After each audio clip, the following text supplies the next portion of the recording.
le bonheur et la grâce m'accompagneront cette nouvelle année. Car l'Éternel est mon baiser, je ne manquerai de rien. Il me fera reposer dans de verts pâturages. Je verrai la gloire de Dieu chaque jour en cette année. Chers frères et sœurs, chers jeunes, filles, jeunes garçons, célibataires et mariés, je vous adresse mes sincères salutations dans le Seigneur.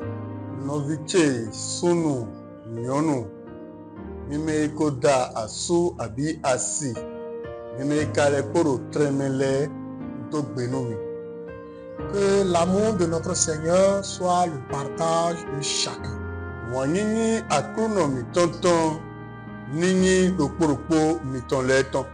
Avant tout, je voudrais bénir le nom du Seigneur pour son amour et sa bonté à l'endroit de chacun de nous et de la jeunesse de façon particulière. Que toute la gloire lui revienne au nom de Jésus. Je voudrais aussi remercier par cette occasion le comité exécutif de l'œil. Bon, yekan elomeo jonando beno kan daho tonle yemeyi comité exécutif simele. Pour leur amour et leur accompagnement à l'endroit de la jeunesse. Nous moyeni ye donu le bodo mi plawe. Et pour les diverses actions de développement entreprises au niveau de notre dénomination. Nous azoteme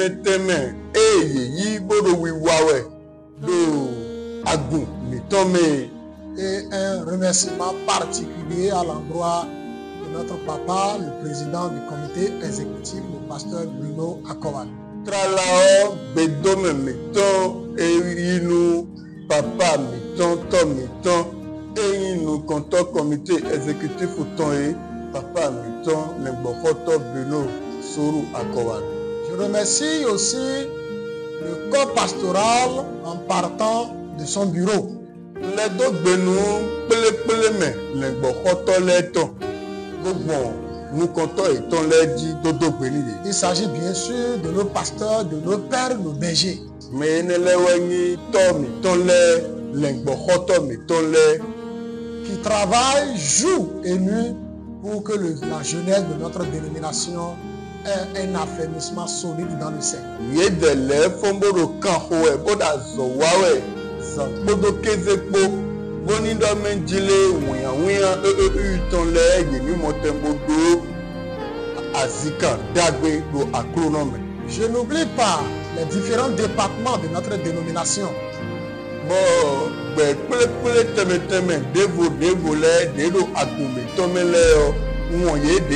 je voudrais nommer le département des femmes, le département des hommes, le département de la chorale, accueil, école de dimanche et autres. Que le Seigneur vous bénisse abondamment pour vos divers soutiens à l'endroit de la jeunesse.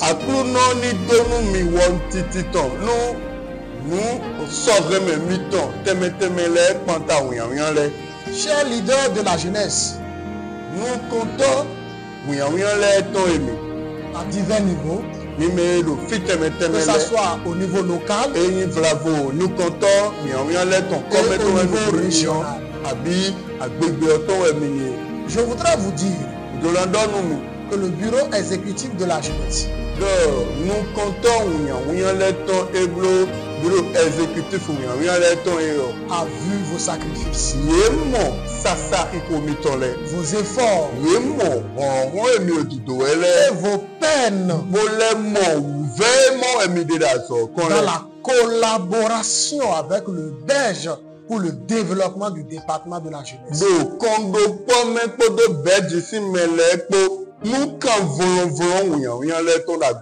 Que le Seigneur se souvienne de vous. Chers leaders de la jeunesse, Mais vivez nan nous comptons ouyan le ton emi. chers jeunes de façon générale, Ouyan le emi. nous sommes au début d'une nouvelle année. Kwe yoyo. Desin bi benu emi de. Et au nom du bureau exécutif de la jeunesse et en mon nom personnel, Bodo yi ko nous comptons ouyan le ton men. Tiens gadon. Kaka do ni ko ni de suno ton men on. je voudrais vous exprimer mes vœux les meilleurs. Njiro na do kwe denu mi. Bona donu mi do me jile kwe be dagbe ndonu mi do kwe odan kwe dagbe nu mi. Que la santé, Do lamena no ganji. la paix, FIFA. la tranquillité Ajayi. et le succès à tous égards Bodo du dejido alale bi me. soit le partage de chacun de nous. Nini do kporopo miton le ton. Le Seigneur qui, dans son amour, Akulu no de do wanyi ton me on. nous a donné cette nouvelle année, Ena mi kwe yoyo elo. qu'il soit notre guide Nini me do mi prawe do kwe sur le me. plan spirituel Do gbigbo mesi akpakwe. pour que notre intimité avec lui soit davantage renforcée Bonu kan chicha mi to mi do kwe po oni le mo yi. et sur le plan physique Bonu da men jile do agbaza mesi akpakwe à o. travers nos diverses activités, Bon azo teme mi do wale me. que ce soit nos études, Lẹ́yìn òwe mà pípọ́n mi tó nos lẹ́ formations, àbí ìlú ìpọ́n mi nos dìlẹ́ activités génératives de àbí revenus, àzọ́ èmi náà wà bẹ́nu dùn pẹ́ wánú mi sans lẹ́ oublier nos familles respectives. níwọ̀n ẹnu mẹ̀mí tó lẹ́ Que débùwà les grâces de l'Éternel surabondent sur chacun de nous. fẹ́nu mọ̀bọ̀mọ̀bọ̀ máwù tó ní gọ́tún fúládógbè tó lẹ́ jù Soyez bénis. níyìn tòná náà. Bien-aimés et chers jeunes, mẹ́yìn wọ̀nà wùyànwùyàn lẹ́yìn je m'adresse à vous au début de cette année, ń lò kódọ́nù mi rẹ̀ lòbí bẹ́nu pé lọ́tọ́ non seulement pour vous formuler mes vœux les meilleurs, gbóngbóná tó dópè gbénú mi rẹ̀ à. mais pour vous soumettre et vous informer des grands défis que nous avons à relever dans cette année 2026. Lọ́nà lẹ́gbọ̀n yẹ kan ẹ lọ́mẹ̀ lóbóná zéti tó mẹ̀ dákódákó lẹ́ gbẹ̀wọ́n yìí mẹ̀ dákódákó korokoro lẹ́ èmi lónìí kò mi tó lẹ́nà zéyìí tọ́kó lé mi. Vous savez très bien Mi lè túná lẹ́ kótó ganji. que nos pères, Dọ́mẹ́jìlẹ̀ tọ́ mi tán lẹ́. nos prédécesseurs, Mi jẹnu kọ́nú mi je lẹ́. voudrais nommer avec tout le respect Jona yọrọ kpódó sisi kó. notre papa, nos papas tels que Adiou Ainagbe Komla, Isaac, Tọ́ mi tán Abihu Àyìnágbè Isaac. pasteur Tranquillin Adjasoho, Ìrìngbọ̀kọ́tọ̀ Tranquillin Àjàsọ́kò. notre papa Monji Jean-Baptiste, Tọ́ mi tán Humoji Jean-Baptiste. Gandonou, bienvenue, Tọ́ mi tán Gandonu bienvenue. et Bruno Akowanou, Gbogbo tọ́ mi tán Bruno Akọ̀wà. que j'ai appelé avec tout le respect, Èmi nílẹ̀ dé ìyọ́ ìkọ́ ìtàn gbọdọ̀ sísí ẹjẹ́ ká ìbèbè po yìí. à travers les sacrifices pour la cause de la jeunesse, Dọ́gbọ̀n fọ̀ sísá yìí tán sásáré kò yè tán tó yàwùyán lẹ́ síta mẹ́tọ̀. ont posé une base. Yìí tẹ́pọ̀ rògbòzé àti kandidá yìí. Et c'est sur cette base que Base. vous et moi, nous sommes en train de construire maintenant. Bọ́ àzíká ẹni jíwẹ̀ yẹn gbọ́dọ̀ mi pé níwádò nùdódó ẹ̀ égbèsè. Et je prie à ce que le Seigneur se souvienne d'eux dans sa grâce. Bọ́n kó dẹ́dọ́ méjìlé lò fẹ́nu tán mẹ́hàn àtúnná ní fìlì. Maintenant, Díyan c'est à vous et moi yẹn gbọ́dọ̀ mi pé ẹ̀. que le Seigneur a confié la suite de la mission. Àtúnná wa zan àzọ̀ épo iná. Bien sûr, nous suivons toujours les orientations. Nùgbọ́ ẹ̀ dé èyí wà nùgbọ́n nílò nùwágbọ̀n píkan ìtọ́jú ẹ̀. Nous avons à travailler, Nìdógbóná wà zọ̀. à conjuguer ensemble nos efforts Gbóná dọ̀họ̀ rán mi bìkú ìtọ́rọ pọ̀. pour relever les défis de la jeunesse. Gbóná dó mọ tẹ́gbó tẹ́pọ́n. Pọ̀ gbé wọ́nyí mẹ́yìn ìyàwó lẹ́tọ̀ mi bìnà tẹ́pọ́n lòdùdé. Afin de conduire cette jeunesse à un autre bord. Gbóná dó mọ tẹ́gbó pẹ́láwọ̀ ìyàwó yẹn lọ ẹ̀rọ̀lùkọ̀ mi tó yọ sọ yìí àpàdé fòpé. C'est-à-dire travailler pour son développement Et ouais. intégral. Tí mẹ́tọ́ wáyé dọ́ méjìlé mi ní wàzọ̀ ní kàn fúnfún ìyàwó lẹ́tọ̀ do alalẹ́ bì. L'ère de la nonchalance, du retard et de la distraction n'est plus de mise. Wénu gbọ̀jọ̀gbọ́jọ́ tán, fọ́nlí tán, ǹdè máa wá tán, et ça on peut nous aider bien. Pour aller plus loin, nous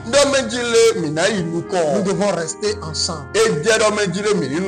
C'est pourquoi, disons non à la nonchalance, à l'hypocrisie,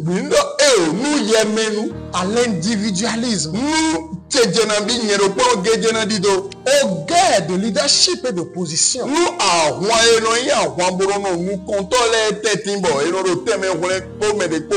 Disons non à la dernière place que notre jeunesse a occupée dans la société depuis des décennies.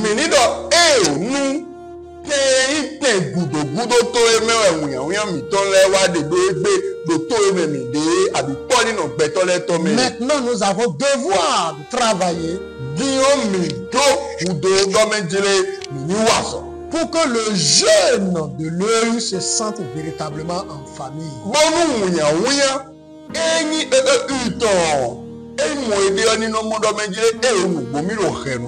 Qu'il se sente dans un cadre adéquat, idéal pour sa croissance et son développement.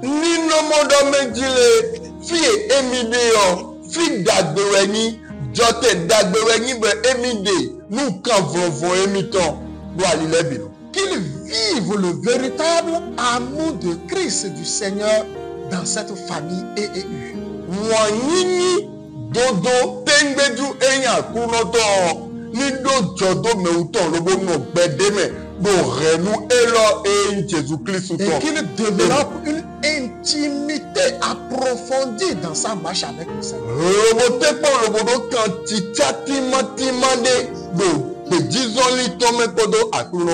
Il est temps que les uns puissent voir les autres comme une communauté de famille.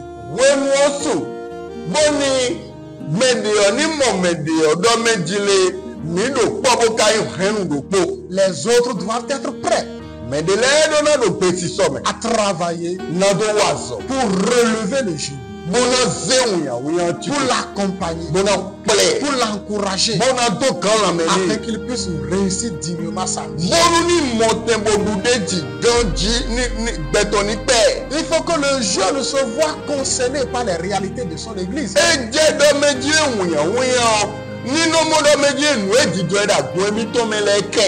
Et qu'il y contribue qualitativement.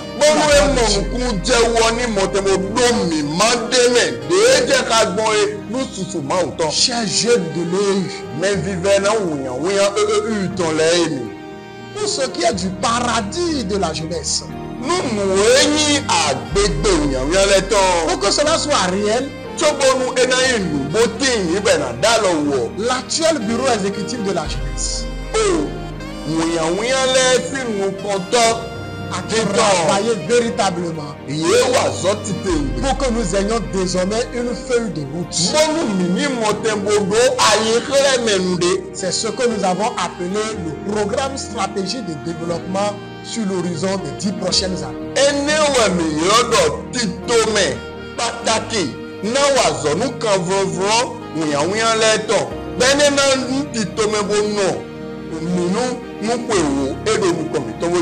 Désormais, nous devons marcher dans la même dynamique, dans la même vision, rester dans les mêmes objectifs pour atteindre les objectifs, les résultats véritablement que nous voulons.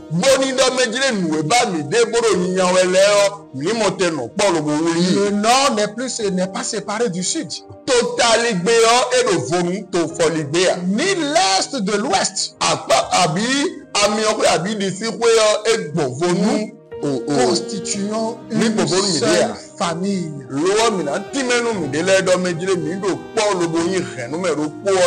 C'est pourquoi nous avions envoyé depuis quelques semaines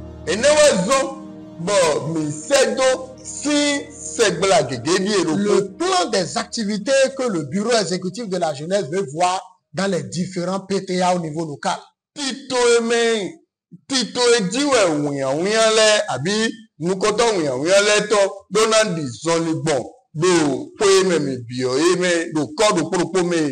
j'exhorte un respect, une observance stricte de cette directive envoyée. Nous enele alikleme nous enele emi sedole wado vivemi do medile militaire pour le bosser tonna kwili ton. Les BRJ doivent entrer en possession des PTAB des différentes jeunesses locales. Yemeni nous comptons le tondo agbegbe do poro dile yi dona wazo boni do medile alikleme nous enele ni so sedo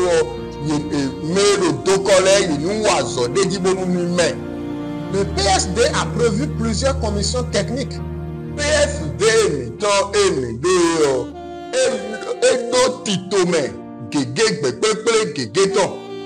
et par la grâce du Seigneur, d'ici le début du mois de février,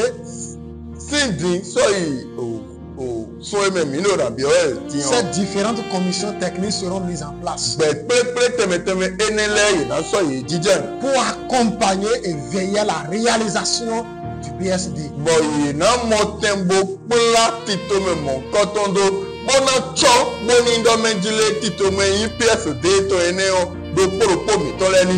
La commission formation, la commission spirituelle, la commission projet et innovation, la commission suivi et évaluation,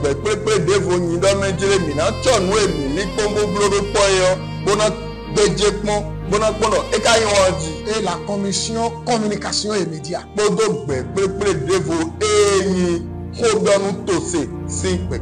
plusieurs projets sont prévus pour cette année 2025.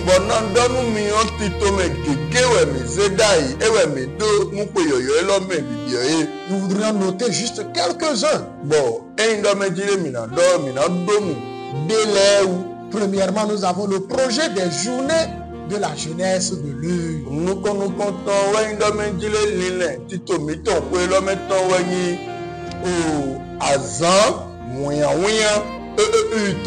Et ces journées auront désormais un caractère annuel.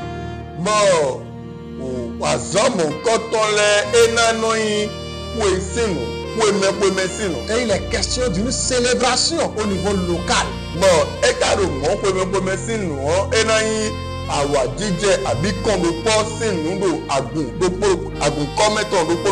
Et sur l'ensemble des églises de notre dénomination,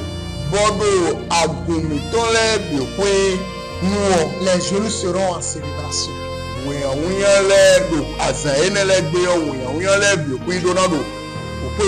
Une célébration au cours de laquelle nous aurons des moments d'enseignement, des moments de divertissement, des moments de formation, des moments d'expression des talents et des dons que le Seigneur nous a donnés.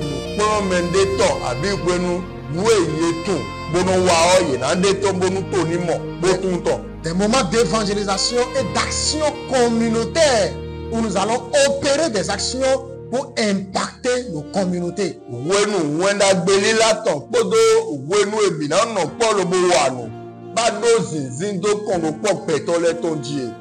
À travers ces journées, le monde entier saura qu'il y a une église que nous appelons EEU.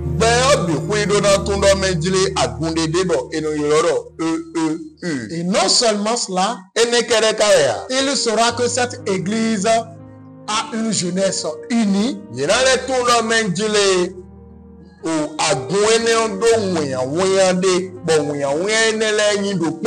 forte, engagée et prête pour la cause.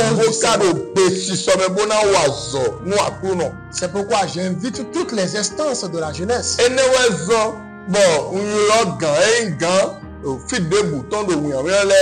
à se mettre dans la danse pour que nous puissions mieux préparer ces journées afin qu'elles soient une réussite sur tous les plans.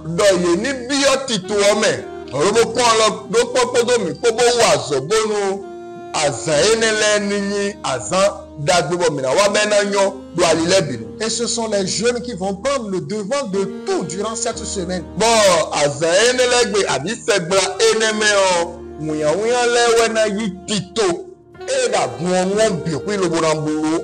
Lundi parce que c'est une célébration d'une semaine du lundi au dimanche.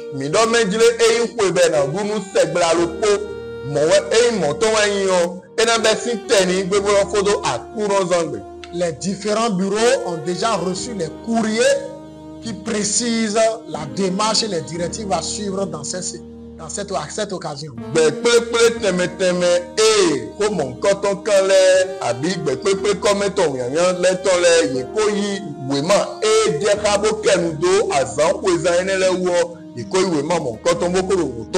Ces journées marqueront le début d'une nouvelle ère pour notre jeunesse.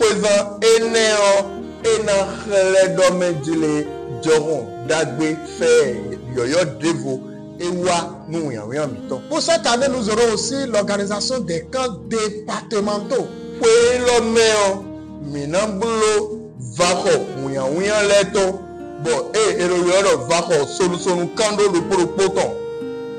Il s'agira de travailler pour le réveil au niveau de la jeunesse dans chaque département.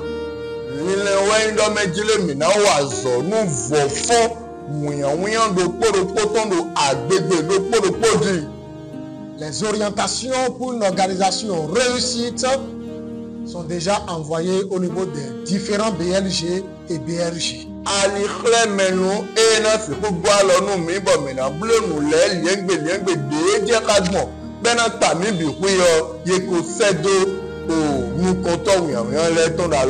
Et j'encourage une mobilisation massive et une organisation excellente pour cet événement.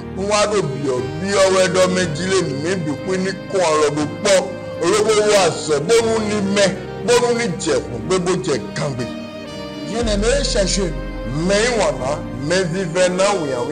l'année 2025 est une année très déterminante pour la jeunesse de notre dénomination.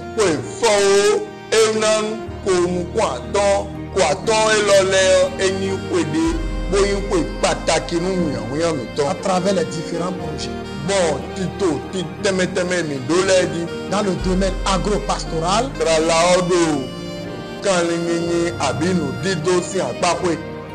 tout ce qui concerne les domaines d'élevage, de la pêche, de l'agriculture, des terres et autres.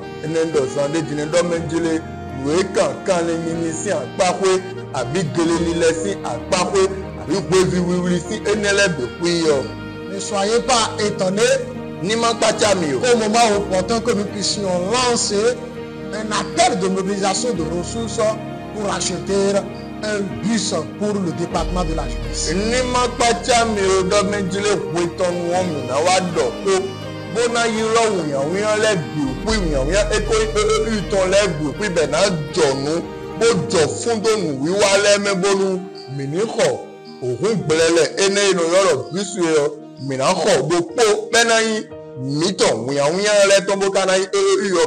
Comme vous le savez, nous travaillons déjà pour avoir une plateforme d'études bibliques et de formation.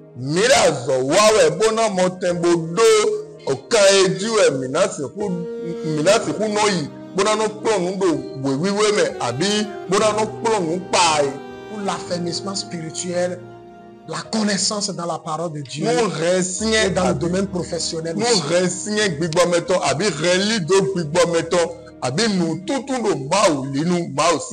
Plusieurs projets dans le domaine d'évangélisation avec les médias.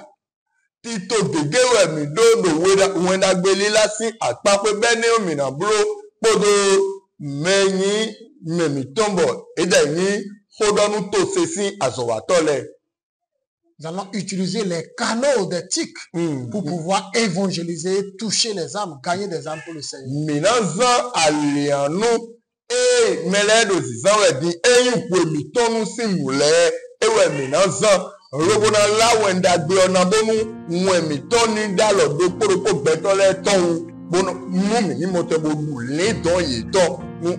Sans oublier la mise en place des groupements et corporations de métiers au niveau de la jeunesse, les corps de métier.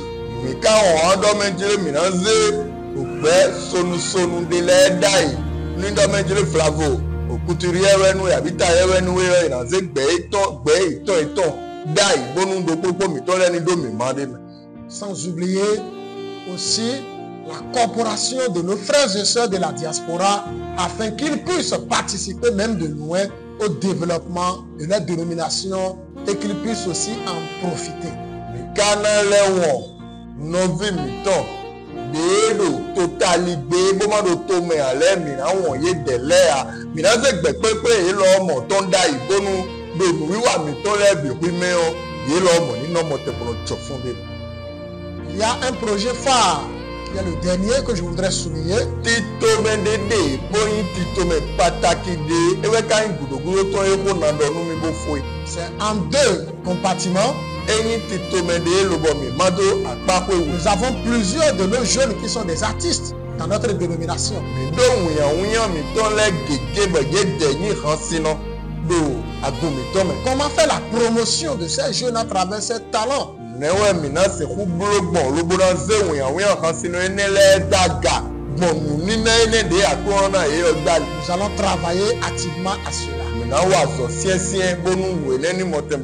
L'autre compartiment, souvent, quand il est question des sujets d'ordre politique, économique et autres, on ne s'y retrouve pas véritablement. Nous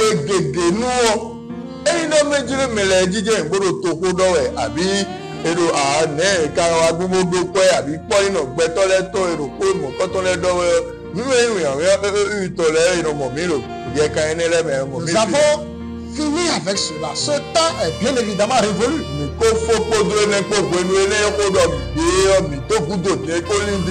aurons une conférence des jeunes de l'EU en cette année 2025.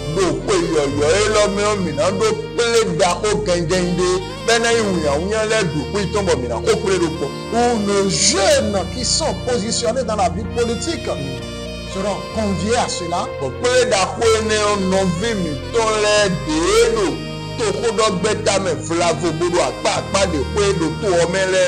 Les jeunes hommes et femmes d'affaires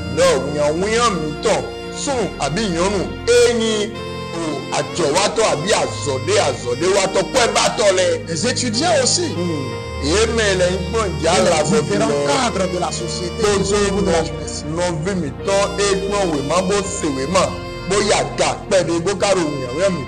Pour que nous puissions ensemble réfléchir, échanger et partager autour de cette thématique de la société pour permettre le positionnement et le repositionnement de beaucoup de nos jeunes dans cette différentes sphères de la société.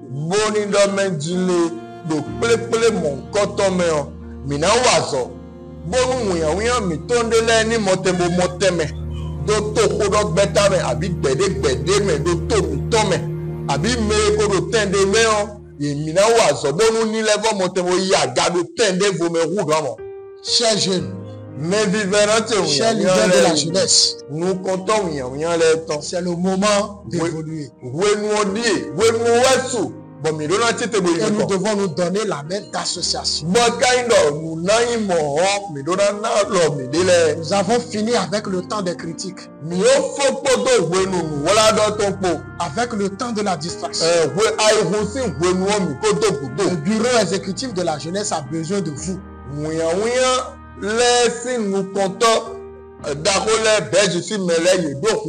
À chaque moment, soutenez-nous. Levez-vous.